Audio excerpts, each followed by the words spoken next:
we have a serious shortage of undergraduation seats and a post-graduation seats. Let's look at, that is the reason why all the corruption happens, all the scandals in medical education, why it happens? Because there are very few seats. If 10 lakh people apply, if there are only 60,000 seats, naturally there will be a lot of money changing hands. Now, first thing is how a medical college is built. It costs 400 crore rupees to build a medical college. If you go to Caribbean region, there are 35 medical colleges which are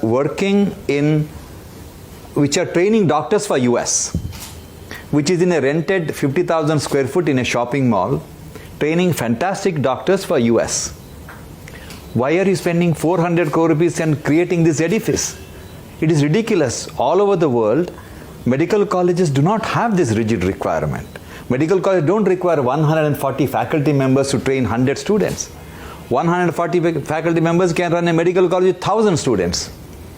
So when the whole world has changed, we haven't changed. So today what we have done, we have made medical education as an elitist affair. Poor children when I was a young medical student, my classmates were all children from poor families. Today, children from poor families are not dreaming of becoming doctors. This will have a tremendous consequences. Outstanding doctors across the world with magic in their finger, most of them come from deprived background. Because these are the kids with the fire in the belly to work for 24 hours to change the rules of the game. If children from rich families become doctors, they opt for radiology, dermatology and other specialties where they can go home at 5 o'clock.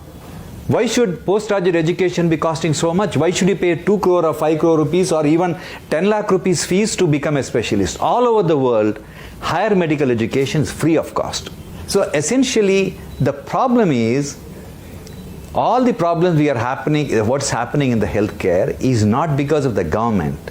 It is because the privileged society doesn't ask the right question. Why every 12 minutes a pregnant lady should die during childbirth? Why 3 lakh children die the day they are born? Why 1.2 million children die before celebrating the first birthday? It is unacceptable. Why? Because we are not asking the right questions. Statistically, if these pregnant ladies had a very good antenatal checkup, 14 to 15% of them need cesarean section. That means we need to do 5.2 million cesarean sections per year. To do that, we need 2 lakh gynecologists. We have 50,000 gynecologists, less than 50,000. Half of them don't practice obstetrics because they don't want to be woken up at night. And all of them live in cities. And 60% of children are born in rural India. We need 2 lakh anesthetists. We have less than 50,000 anesthetists. We need 2 lakh pediatricians to take care of all the kids coming. We have less than 50,000 pediatricians. We need at least 1.5 lakh radiologists. We have less than 10,500 radiologists. Then how do you expect the maternal mortality to come down? It has nothing to do with money. This country doesn't require additional budgetary allocation. This country requires liberating medical, nursing and paramedical education. That's all.